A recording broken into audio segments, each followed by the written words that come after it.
who are making it into the playoffs, and we are very, very excited on behalf of many New Yorkers. Let's talk about where we are, and then we have a number of announcements today. Watch the numbers. I know you all get up first thing in the morning and go to the website and check the numbers because the decisions are based on the numbers. Overall statewide positivity 1.4, 2,000 hospitalizations, ICU is down, intubation's down, statewide deaths 27. When people say COVID's over, COVID isn't over. 27 people died, 27 families grieving today, so it's not over. And they are in our thoughts and prayers. Positivity. I say this a lot, but look at the variances across one state and ask yourself why. Why do you have such a wide range within one state? When we get the politics out of COVID, and politics has infected COVID from day one. Thank you to the prior federal administration. But there's a lot to discuss and analyze here. For example, why do you have this variance? Western New York has had one of the highest rates for a prolonged period of time. Finger Lakes is now higher than Western New York. Staten Island is back at number 1. And you want to talk about inexplicable range of positivity. Manhattan, 0.7. Staten Island, literally double Manhattan. How do you explain that? Brooklyn right behind Staten Island, Queens, Bronx. How do you make decisions, Governor? We make decisions on the data, on the science, on the facts.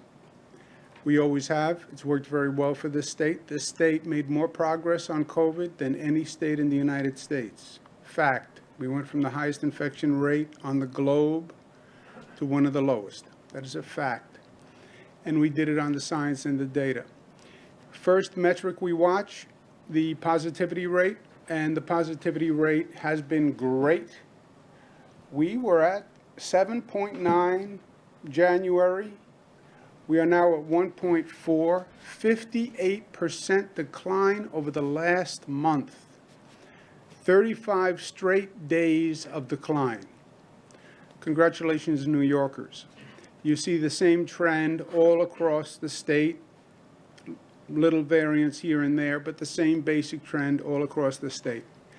We're now focused on the places in the state that have the highest infection rate, and that right now is Western New York and Finger Lakes. Second metric, hospitalization rate. This is what we were petrified of when we first started. People forget that.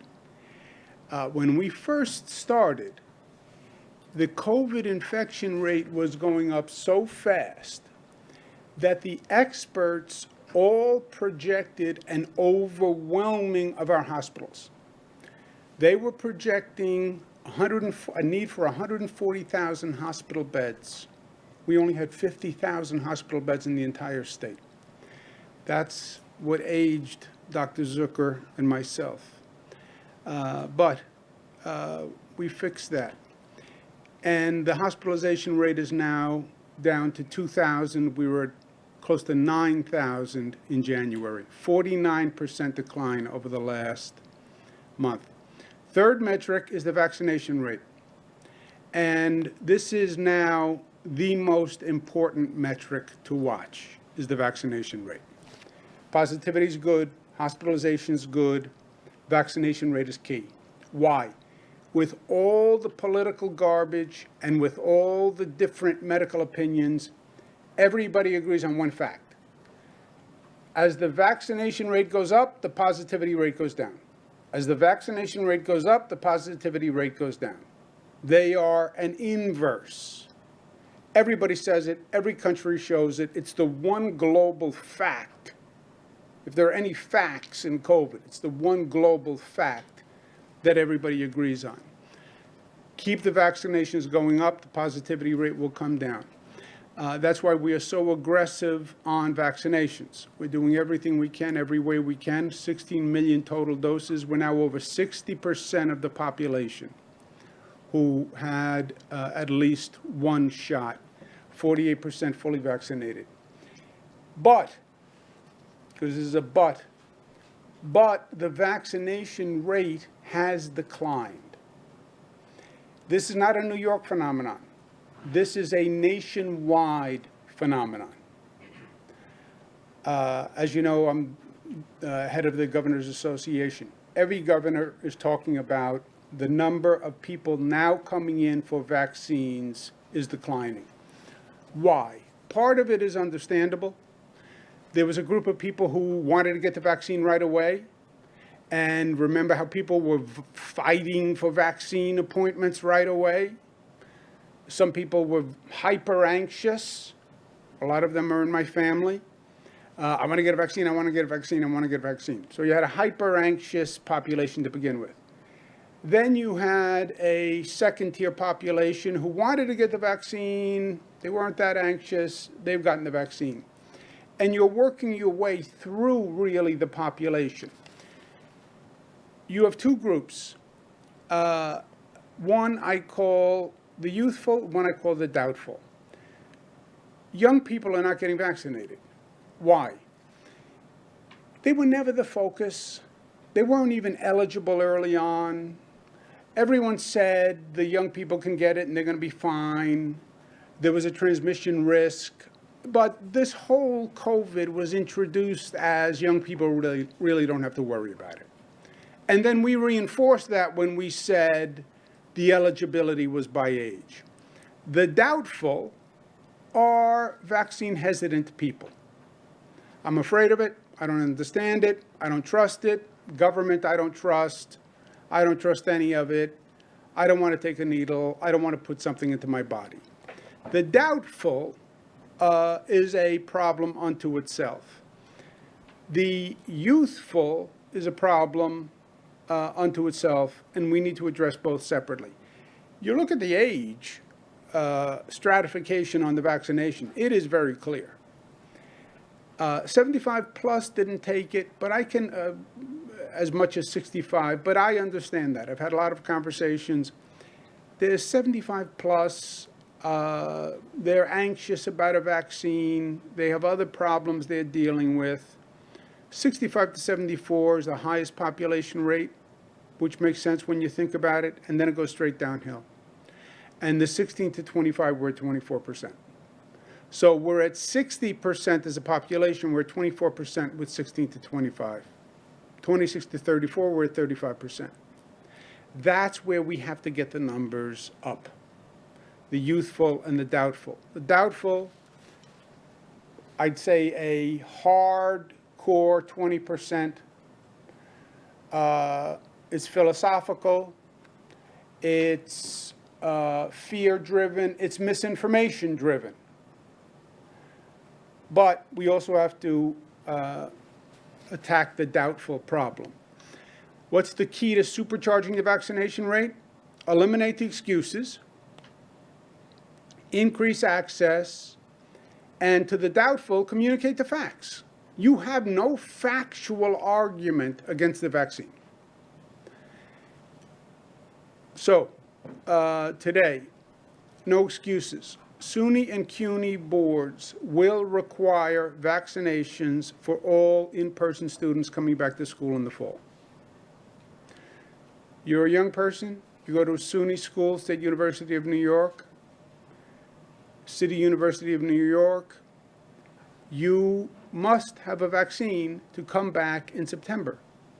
If you must have a vaccine, get it now, if you have to get it anyway. I also encourage private schools to do the same thing. Let's make a global statement. You cannot go back to school in person in September unless you have a vaccine. That will be a major motivation for people to get the vaccine. And if you have to get it by September, you may as well get it now. Why wouldn't you get it now? Okay? Second, there are some situations where people are discriminating against people who got a vaccine, which is almost inexplicable to me.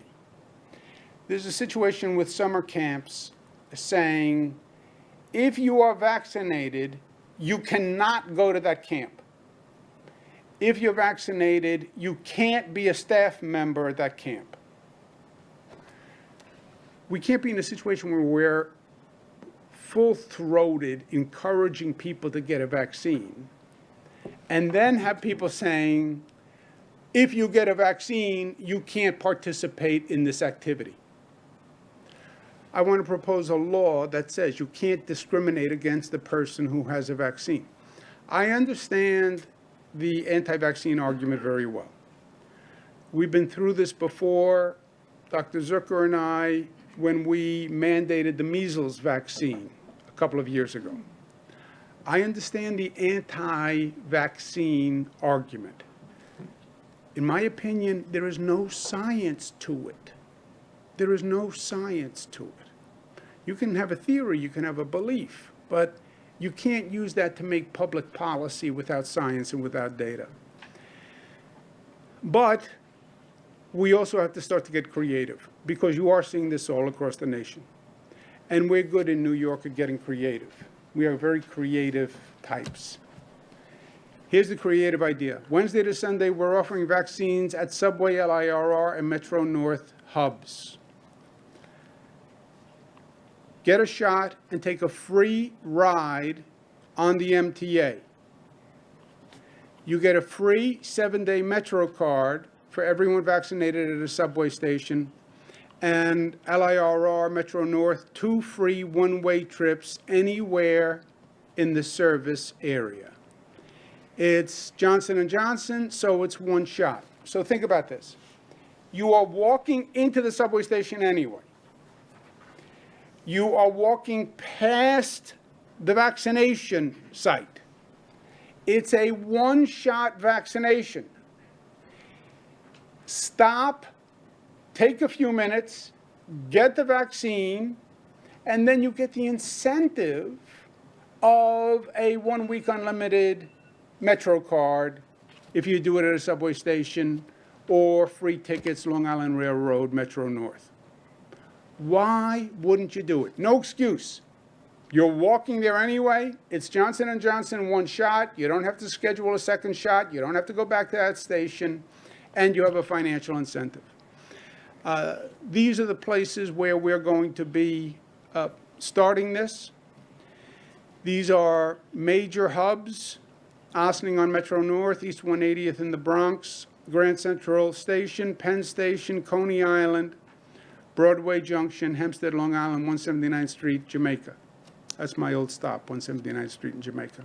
It's as far east as the subway goes in Queens.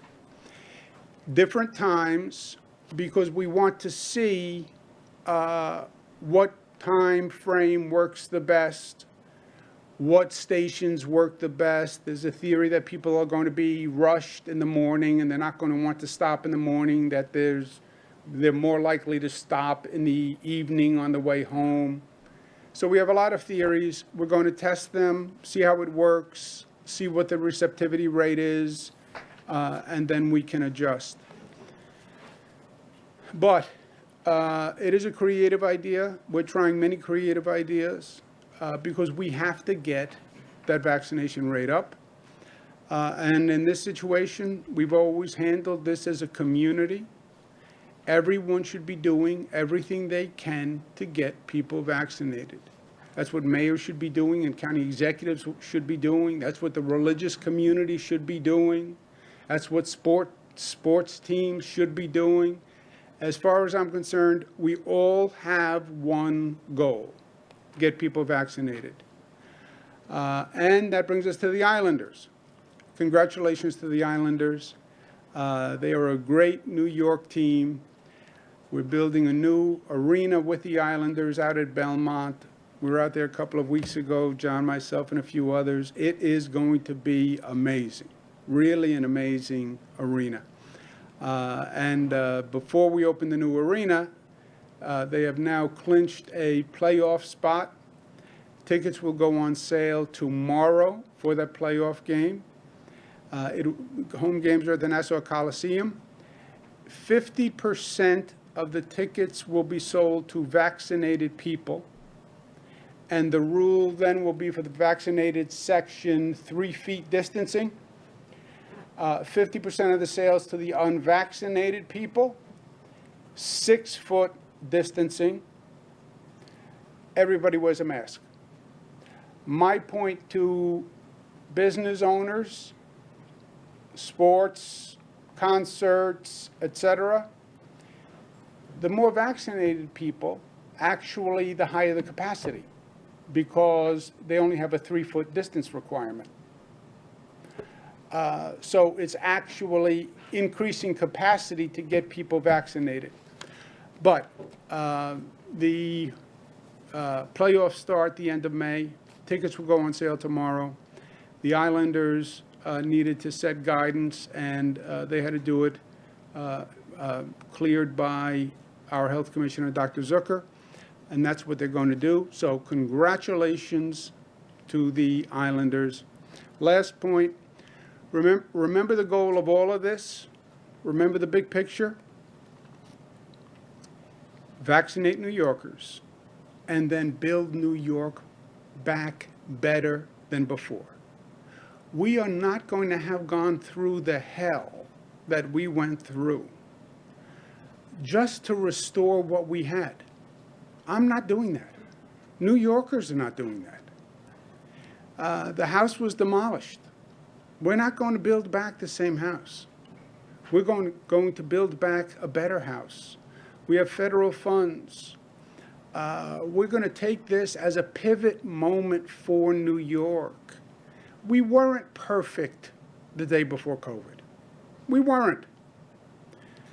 So don't say we're going to rebuild what we had because the day before COVID, that was nirvana. No.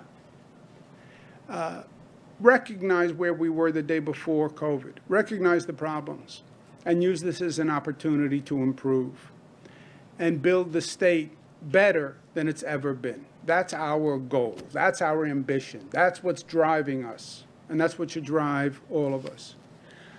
With that, let me turn it over to my colleagues for comments. And we will first go to Sarah Feinberg, Interim President for the New York City Transit Authority.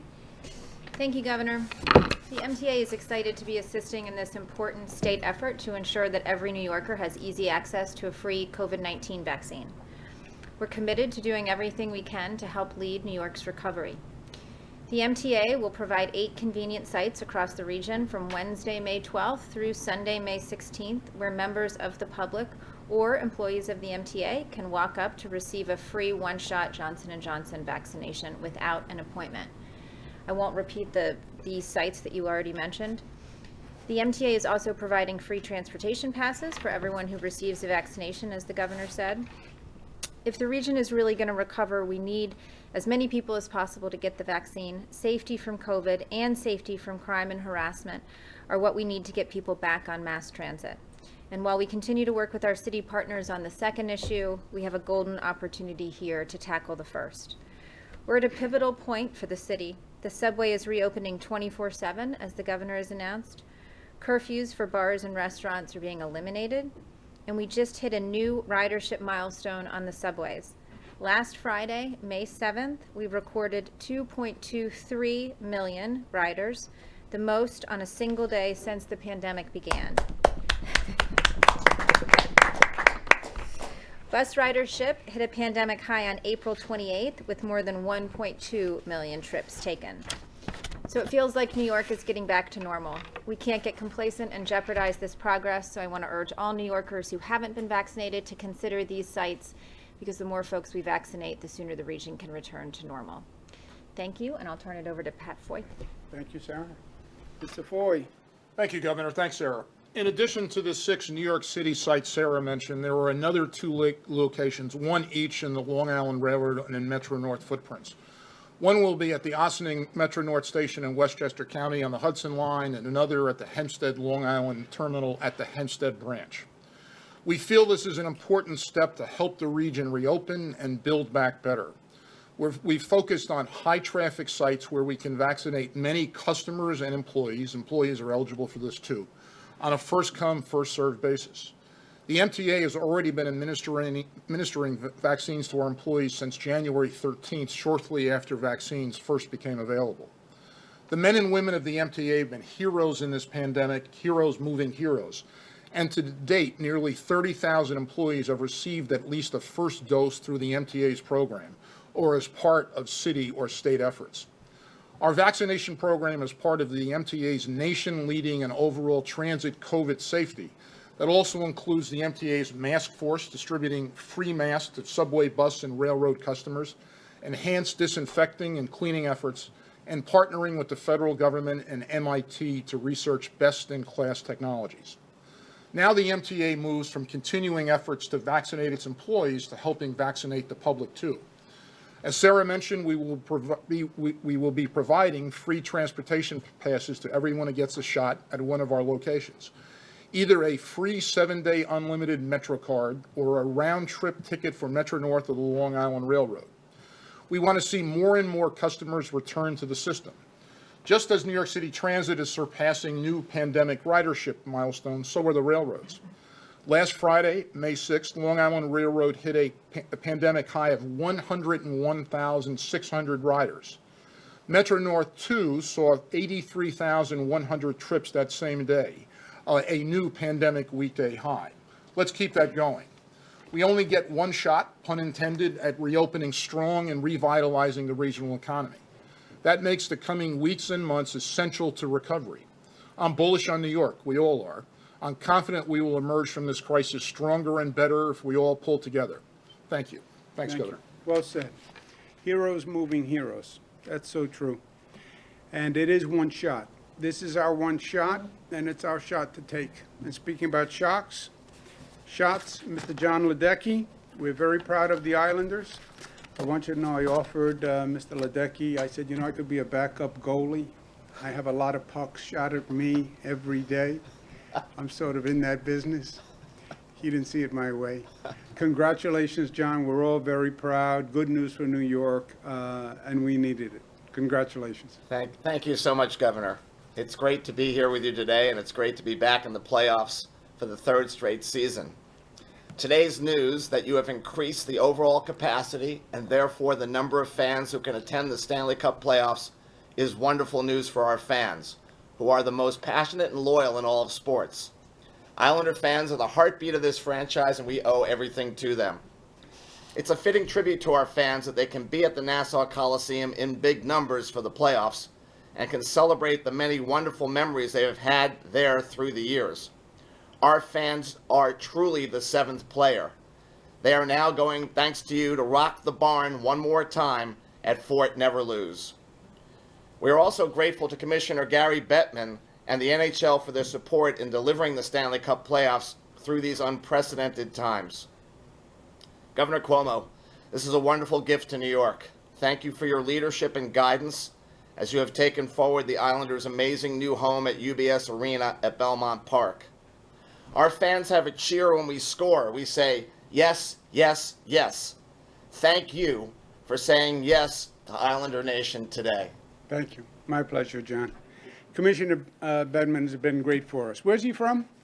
Queens, another Queens boy. There you go. What a coincidence. Let's take questions for Sarah, Pat, or John on those issues, and then I'll let them go.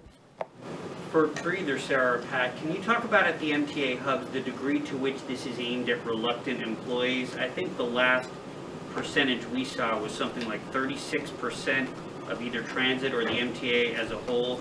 Why you think there's been such a low percentage of your employees getting vaccinated when they've been eligible since January? Well, I think the percentage, I think that's not the most recent percentage. I think the most recent percentage of employees who have had at least one shot is more like 51. Yeah, Andrew, I mentioned in my remarks, we believe 35,000 transit workers across the agencies, that would be approximately 50%, We're continuing to vaccinate employees daily, and obviously this program, which starts on Wednesday, is available both to customers and employees. But still, if you compare it to healthcare, which has been eligible for months, that's way lower than the percentage in that field. So do you have a sense of why it's so low, and how much of this pop-up is aimed at your workforce? Well, so the pop-up is aimed at the public, but obviously it makes sense for that to be in a convenient location for many of our employees to go as well. If they're getting off of work and headed home, this could be a very convenient place for them. Right now, they're either going to, a clinic in their neighborhood, or their doctor, or one of the large facilities in the state, or to our facilities at Livingston or at Grand Central, and so these are just additional places that are convenient. But this was about the public. In terms of why folks are hesitant to get the vaccine, I think it's the same thing you've heard from the governor and others for months, which is there is hesitation, and there is some hesitancy about getting a vaccine. And that is, it's on us to do everything we can to make sure that our employees feel comfortable, are educated, are getting the information they need. We've done, webinars, and we've brought people in to speak, and obviously we want to make sure that all of our employees end up getting vaccinated. Andrew, excuse me one second, Zach. We've spent a lot of time looking at the population who gets the vaccine, who hasn't gotten the vaccine, and there's a spectrum, right? And there's a portion of the population that says, I would get it. I'm not really going out of my way to get it, but I would get it. When you talk about the healthcare workers, remember what we did with the healthcare workers. That the vaccine was available in their place of business. They didn't have to go anywhere. It was in your place of business, and we focused on that for weeks. We basically had a sanction system where I called out the hospitals that were low by name, and we then didn't give them any additional vaccines the next week. Remember, the vaccines were scarce. So that was a very intensive effort. It was where you worked. We then ranked hospitals. Frankly, we called the hospital managers and said, get them vaccinated, because a healthcare worker, they're coming in contact with hundreds of people all day long. So hopefully this helps increase it. Because it'll be more available at the MTA, where the MTA employees are themselves. I'm sorry, Zach. I was just curious, why do it on such a limited basis initially? I mean, do you have plans to potentially expand it, either to other stations or for a longer period of time? We want to see how it works. And you see we have different hours of operation in different places. It's never been done before. None of these things we're doing have ever been done before. So let's see how it works, how many people get online. We picked busier hubs. There's a debate about that. If you pick a busier hub, the line may back up. If the line backs up, somebody's going to look at a long line and say, forget it, and keep walking. Is it better in the morning? Is it better in the afternoon? Is it better in the evening? So it's a creative idea. It's never been done before. Let's see how it goes.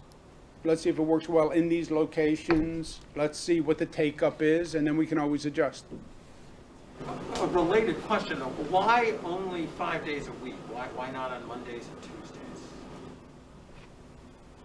Does anyone know? Yeah, it's a pilot program, right? So we're going to see what works. So we're announcing it today, and we can start it on Wednesday, which was as quickly as we could get it started, and we'll go for several days and see how it goes. And if we, like the governor said, see that people are seeing a line and bypassing it, then we'll, make adjustments. So we're trying to see what works.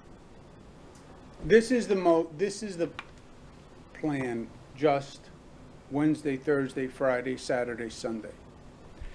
Different hours, different stations, to see how it works and where it works. Is it better on a weekend? Is it better on a weekday? Is it better in the morning? Is it better at night? Is it better in a busier station? Better at a slower station? So this will give us more data on where it works better. Governor, on subway safety, we hear a lot of verbal barbs back and forth between you and the mayor. Would it help if you and the mayor and the co-chairman sat together and try to figure this out. And why has that not happened? This has been an ongoing conversation for years. And there is a philosophical difference. I see crime in the subways as a major problem. I believe the solution to the crime in the subways is more police in the subways. I believe that. And I have said that. We did an MTA hiring of more MTA police 2 years ago, which was unheard of because the NYPD are charged with doing protection in the subways. I believe you're not going to bring back the New York City economy until you bring back the transit system. I believe people are anxious when they're now in the subway system. It is irrefutable, but that there are serious crimes in the subway system. It is irrefutable that there are emotionally disturbed people in the subway system who can do violence and have done violence. It's irrefutable that there's been a degradation of the situation in the stations, Penn Station, etc. I think the answer is more police, which I believe we showed during the period of time where we didn't do the 24-hour close down. And that gave a period of time for the police to do an intensive effort with social workers and bring people to safe shelters to get the help they need. I fundamentally disagree. I've done more work with the homeless population than probably any elected official, certainly who's ever served as governor, right? I started in my 20s running not-for-profits, and then I did it for 8 years for the nation as housing secretary. This concept that, well, we're doing the homeless a favor, letting them sleep in subways and tunnels. But why can't you get together and figure it out? Are you suggesting the mayor wants higher crime in subways? Well, look, this has been an ongoing discussion. Let me ask the interim president, who deals with it on a daily basis, what she thinks. Well, I'm not sure I think you're suggesting it's either a political argument or a policy argument. And I think the reality is there are not very many people at this point who believe or suggest that this is not what's needed at this moment. You know, the mayor has said he doesn't think additional policing is necessary, and the vast majority of our customers, and certainly our leadership, and certainly our customers who we hear from, are saying they absolutely want a more significant police presence, a uniformed presence, and mental health resources. And I think if you ride the system on a regular basis, if you're in the system day and night, like so many of us are, it's not really up for debate. It feels very clear that we don't have the sufficient resources in the system that we need. So And you don't think getting in a room, sitting down, and trying to figure it out to get on the same page would help? I have done that. I mean, I have reached out repeatedly, and Pat has, of course, as well. We have reached out repeatedly to City Hall, and they engage. I mean, look, we have weekly calls with City Hall. I have ongoing conversations with staff. I've certainly offered to talk to the mayor and brief the mayor on any number of occasions over the last year as I've been serving as interim president. And look, we get a response. There's a back and forth between us and the staff, but I think there's just a fundamental, issue where the mayor is not necessarily in touch with our ridership. I just don't think he has his finger on the pulse of our ridership right now, and I think that I do, and we survey our customers frequently, every couple of months. There's overwhelming support for this. It's not just a couple of voices. And, my obligation and responsibility is to be responsive to our customers and to riders. But also keep your eye on the prize, right? There's a bigger issue here, which is, as the governor said, I don't think New York comes back unless the transit system comes back. And so you've got to get people into the transit system in order to get back to the city and back to the economy. And so we have said repeatedly This is not about a 5-year commitment or some 10-year commitment of resources. This is about the mayor understanding that we need a 3 to 6 month shot in the arm to get people comfortable with coming back. And frankly, I would love to see this debated, by the mayoral candidates a little bit more, because it's going to go beyond this mayor, and it's going to be about the next person who comes up and what kind of resources they can commit to this, because this is going to be with us for a bit, and it needs to be, we've got to do better on the mental health resources and the uniformed presence in the system. So, Governor. Well, excuse me 1 second. What were the numbers again of what the number of police in the system? Roughly, do you remember? So the NYPD. So back when the NYPD took over transit policing in the mid-90s, the number of NYPD officers, Transit Bureau NYPD officers, was about 4,300. It is now significantly down from that. We think probably about 2,000. We don't have a solid number. We don't have deployment information and a solid number because that information isn't shared with us by City Hall. And so, if you assume that number is about 2,000, and then remember the city surged additional resources into the system following the stabbings in February, which got us to about 2,600. So that's 2,600 uniformed police over a 600 and some mile system, 473 stations, 12 districts. If you remember that these officers work in teams of 2, and that you lose an automatic, 15 to 20% of officers presumably every day for sick leave or vacation or court appearances or whatever else, the numbers dwindle quickly. And so, I think it's important to just do the math on how many uniformed officers we've actually got in the system on any given day. And it's important information. Frankly, it would be really useful for it to be shared with us so that we can make some of our own decisions better on MTA policing and deployment. Yeah, also, don't minimize the difference of opinion on this issue. I proposed hiring 500 more MTA police officers because the city wouldn't provide more NYPD. There was a vociferous opposition to hiring more police. The proposition of more police in the subway system is opposed by many, right? You have many people saying, defund the police. We shouldn't be spending all this money on police. So don't minimize the opposition to this idea that you need more police in the system. You have a theory that says we need less police, which is the defund the police measure. So that is very real, and that's real. And that when I hired the additional MTA police officers, there was tremendous blowback. So it is a real issue to grapple with, and I think Sarah's exactly right. In this mayoral discussion, next mayor, what's your plan for making the subway safe? How many police will you commit to the subways? And for the next mayor, that's going to be a threshold issue. Are you with the defund the police, or are you with the people who believe we need more police? And then it's not just the subways, right? You have the same problem on the street level.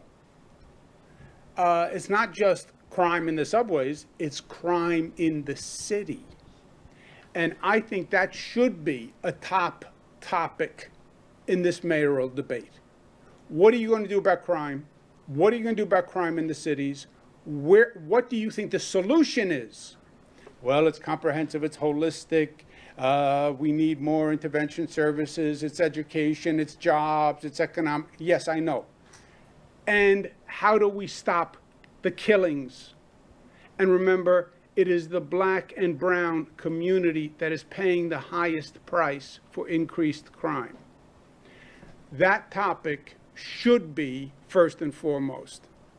And it's not about sitting down and having a chat.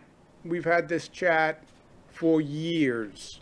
Sarah has it, Pat has had it for years. It's been an ongoing debate, and they're two very different schools. I've had this conversation with the mayor dozens of times. So there's no value to the two of you trying to figure this out together. We have discussed it many of times. They're two different schools of thought. You want to say, oh no, which do you think is the no-brainer? Is it a no-brainer to put more police?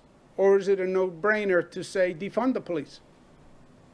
You know, they're both legitimate schools of thought. Question? Sarah, Pat, or John? You've exhausted them with your comprehensive presentation. Thank you guys very much for being here. I'm going to stay behind. New York Islanders mask.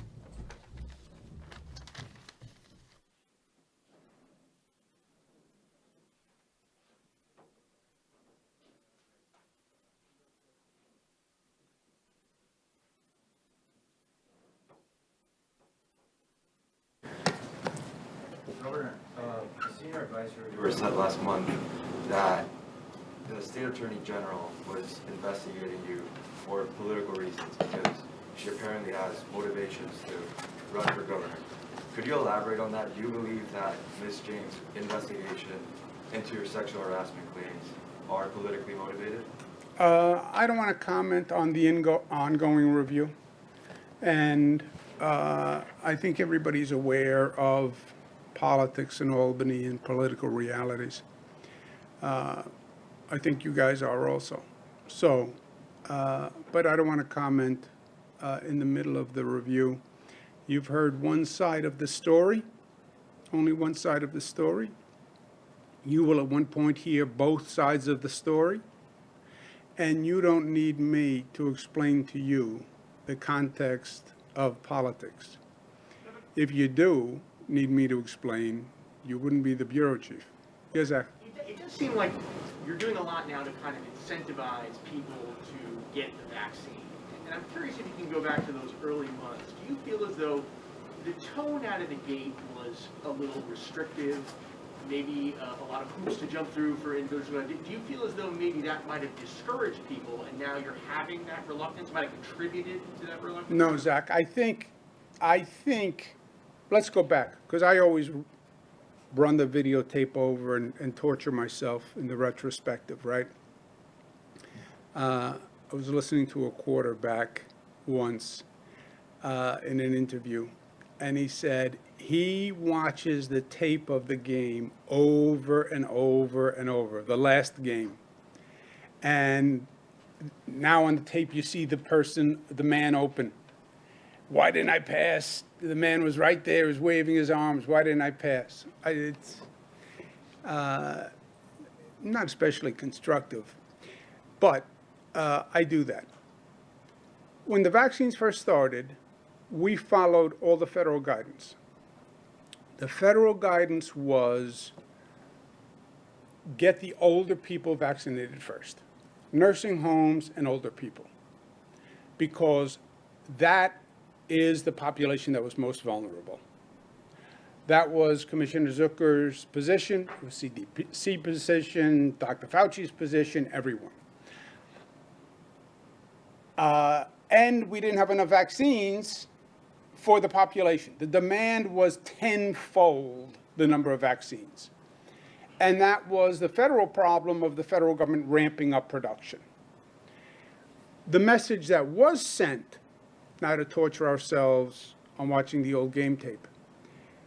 Well, if older people need it first, I'm younger, it means I don't need it. I think that was the implicit inverse message. This is an old people problem. It's not me, I'm young. We then said every day, mortality is more probable if you're older. And if you're younger, you'll get sick, but you probably won't die. Which, by the way, was before long haul syndrome, which is a whole nother topic. But I think, yes, I think the entire national dialogue was, this is an old person problem, and if you're young, don't worry about it. Governor, Have you been interviewed by the AG's office or the state assembly or the FBI in either of those investigations? And my second question is about the Wall Street Journal's latest report on your former vaccine czar, Larry Schwartz. Can you comment on whether or not you know anything about the phone calls he made allegedly politicizing vaccine distribution, and were you aware of any of that? Yeah, I said I don't want to comment on reviews.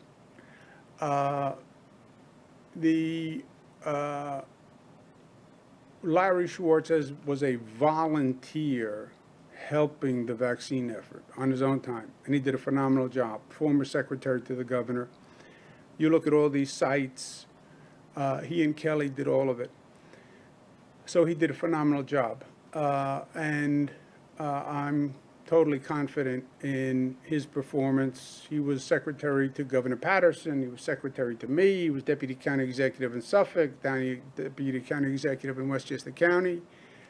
He's an extraordinary public servant. So I have total confidence in him. Has Larry been replaced? No, he was volunteering. Has someone taken over his role? Kelly is doing the operations. On a total change of subject, if I may, and this is on behalf of my colleague Mary Murphy, regarding the opioid settlement money to New York State. You know, $32 million has come to New York State so far. $21 million went to the state's general fund, according to family advocates who are upset about it. Can you respond to that change and talk about efforts to maybe alter the situation and prevent settlement money from going to the general fund going forward? I don't believe your number is right, but I don't know the specific numbers. Settlement money in general always goes to the general fund. I was Attorney General. I got billions in settlements from different reasons. It always goes to the general fund. And then in the state budget, you make decisions as to where that funding goes. I don't think it's right that, well, let's say you have a recovery of an environmental recovery or a litigation recovery for one reason or another. I don't think it's necessarily quid pro quo that ipso facto, if the funds came from that settlement, that amount of funds is what's needed for that area. So as a general rule, I would disagree with you. The budget process, the legislature takes the total amount of money and then allocates it. We need this much for childcare, this much for prisons, we need this much for education, we need this much for tenant relief, et cetera.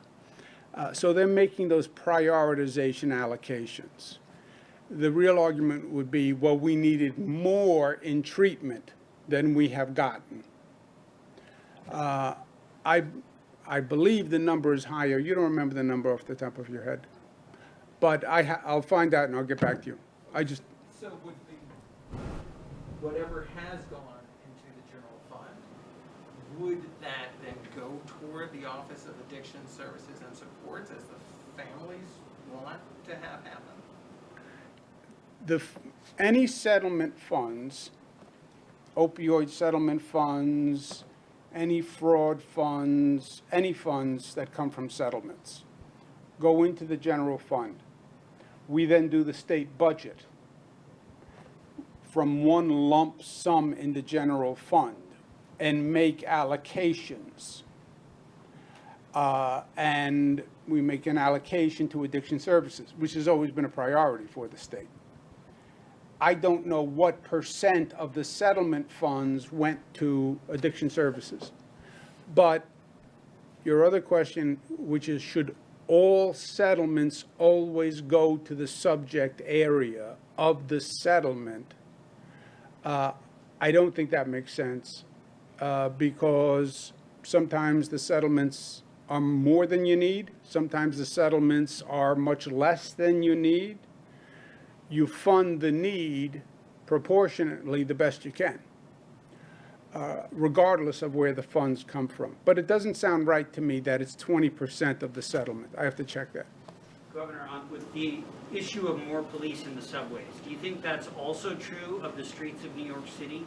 Do you think there need to be more streets, more police on the streets of New York City in light of the Times Square situation? And what are you as governor doing right now about the violence problem? Look, Andrew, I think we have,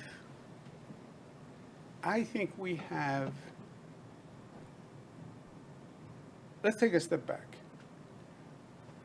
We go through COVID. Tremendous amount of damage happens during COVID. Some directly COVID related. Businesses closed. Tenants lose their apartments. People leave New York. Zoom says you don't have to be here anyway. Crime goes up. We're now starting to move forward and plan a future. Fix the problems you know that you have, which are an impediment to people coming back to New York and New York being vibrant. The top of the list is crime, right? Oh, one of the top. I want a better public education system, but up at the top of the list is crime. Crime in the subways, crime on the streets. You look at the homicides rate, you look at the gun crimes, people see this, people live it. It's not a matter of translation. You see it on the nightly news. You open the newspaper, you take a subway ride, you feel it. You walk down the street, you feel it. And that is real to people. This is not, that's what Sarah's point was. This is nothing that they need to read your stories to understand or watch your story to understand. They can report on crime in the city as well as you can because they live in the city. And they can do the report on what it feels like to ride the subway and what they saw on the subway that day. They can do the report on what they heard about the Times Square shooting and how they felt. It is a major problem. Now, I do believe in the subways you need more police. I believe citywide it's more complicated because there is a tension between the community and the police. And that is a real problem. The George Floyd killing exploded the problem, but it didn't create the problem. The problem was there, and the problem had been percolating for years. Years. Every time there was another shooting, Eric Garner was the George Floyd situation, basically, right? And there were 20 Eric Garners. George Floyd, it explodes. And now you have a real community police tension. And it doesn't work until you resolve that tension. New York was the first to say, every police department, sit down at the table. This was Pete's question from a policy point of view. Every community, sit down at the table and have the conversation. Community groups that distrust the police, police, elected officials, and business leaders. How do we fix this problem? You say no more police. Police say we need more police. You say crime isn't a problem. Business and civic leaders say crime is a major problem. Have the discussion and figure it out. Rationalize, defund the police, and we can't bring the city back until we take care of crime because people are afraid to come back and fully revitalize the city. You have to rationalize that. I say, first state in the nation, every community must do that. Every community must do that. Politicians say we don't want to do that. Why? Because you're never going to win. The defund people are never going to agree with the police department. I say, but you must reduce the tension and resolve it. And because they don't want to do it, Andrew, I say, You must do it by April 1. And you must pass it as a law by your city council. Oh, mean governor. No, don't ignore a problem. You never solve a problem in life you ignore. Face it, confront it. New York City passes a plan. They passed a police reform plan. They had the conversation, forget me and the mayor, Sarah and the police commissioner. They had community-wide conversation. They came up with a police reform plan. They had to, otherwise they didn't get funding in the budget. 95% of the communities came up with a police reform plan. Now, was the New York City plan as sweeping as I believe it could have been? No. I believe it was a good first step because it recognized the problem. It was a good first step because it said, basically, you have to get the groups and sit around the table and figure this out. And I think for the next mayor, this is job one. This is job one. If I were at the table, I would say, you're oversimplifying the conversation. More police, less police. Defund the police or more police. That's not what it is.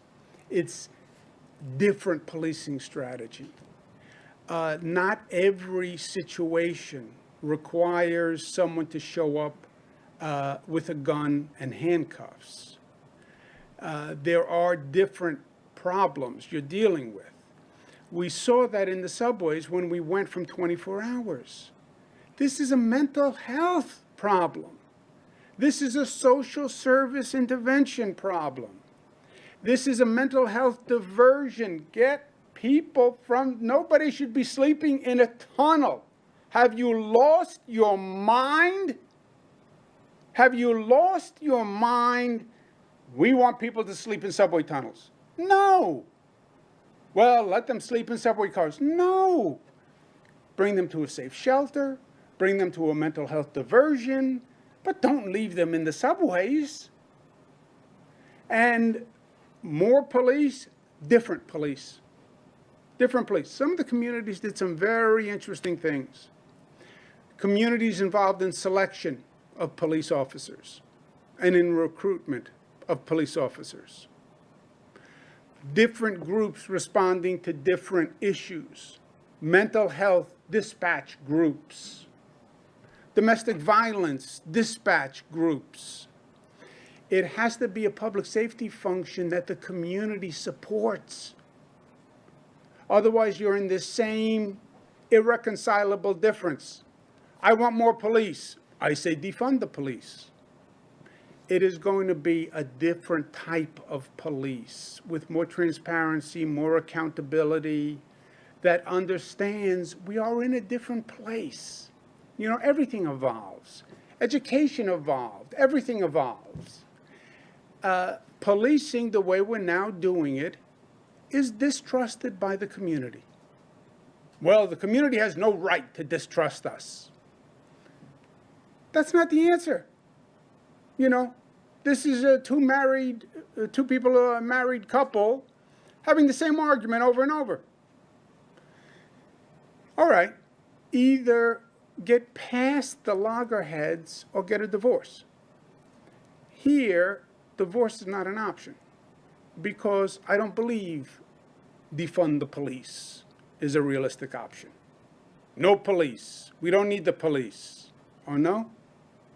Then what is it, a city of mayhem? Does anybody remember 1960, 1970? Anybody remember that? 1980, mid-90s? Anybody remember that? What do we forget all, if it's not in a tweet, it didn't happen? So yes, you need police. You have fewer police in the subway stations today than you did in the mid-90s? And you're surprised?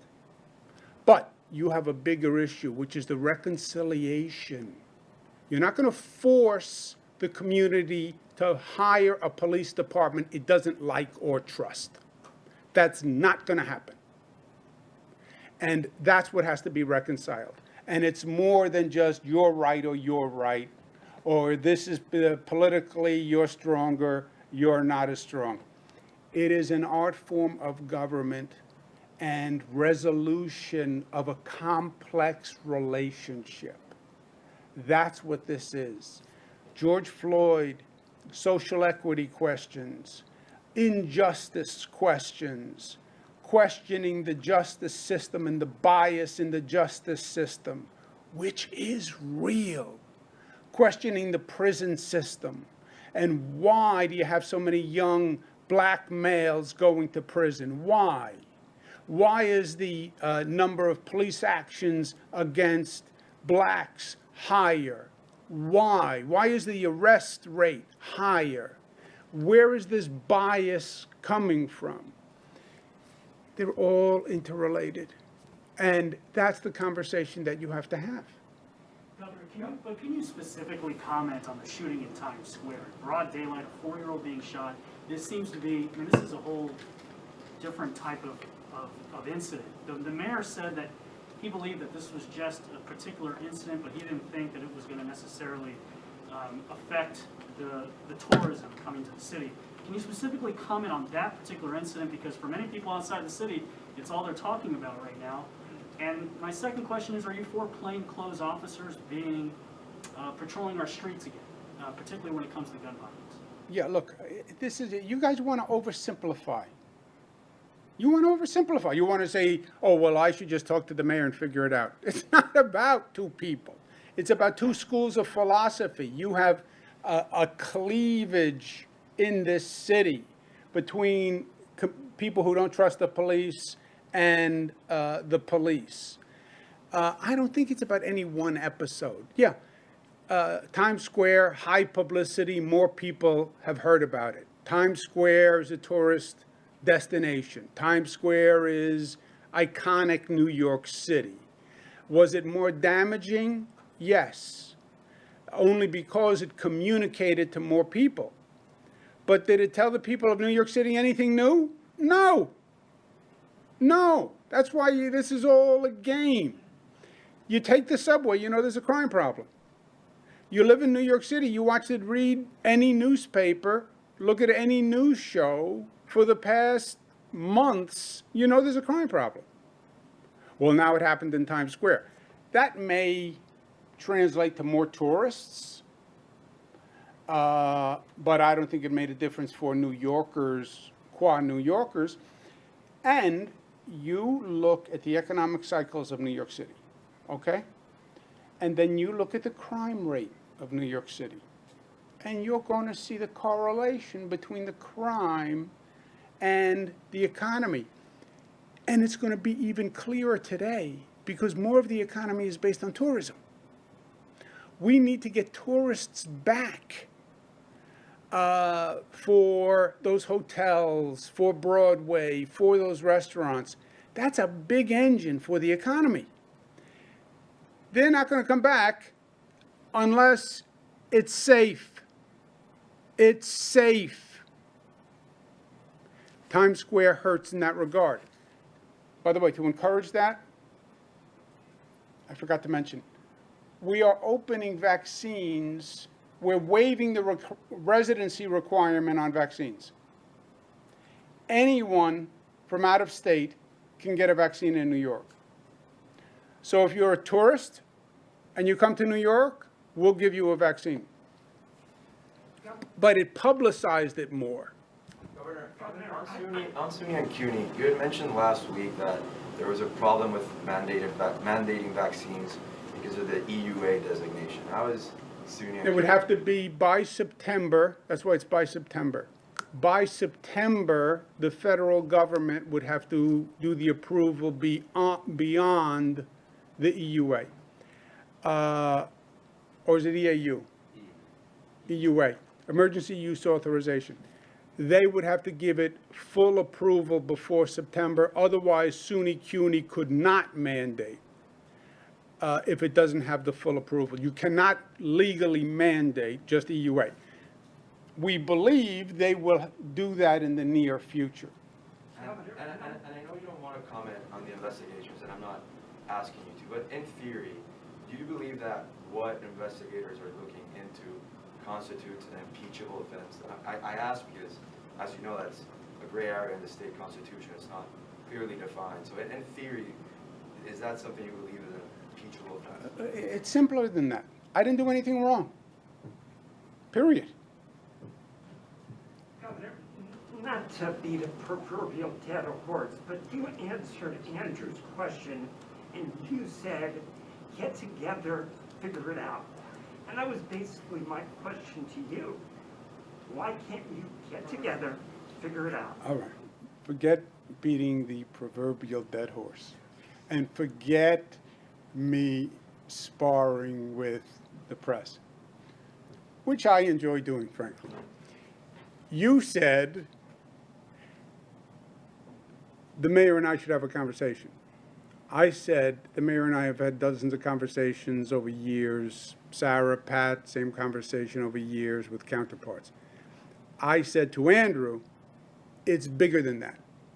There are two philosophical differences here. Remember when I did the additional police for the MTA? Peter, I'm not saying my position is a slam dunk. I said more police for the subways. The mayor said no.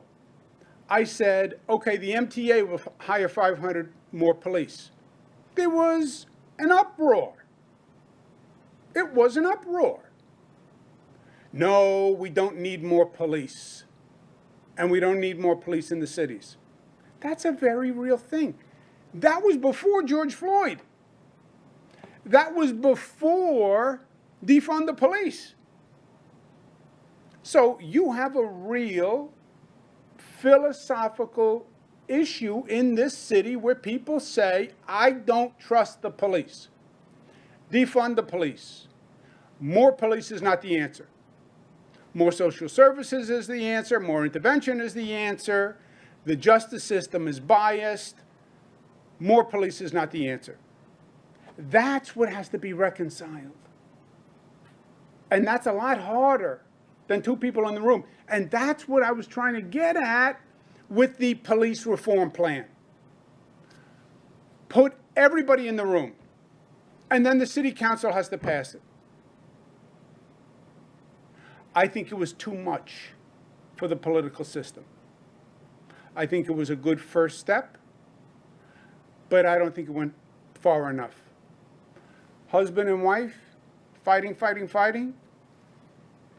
First step, they're in therapy. They're talking about the issue. I think that's what we accomplished. And they made some short-term fixes. Good. But this is a nationwide deep issue. By the way, they're debating it in Congress right now. Right now, they're debating this in Congress. It's a national issue. That's why George Floyd exploded nationally.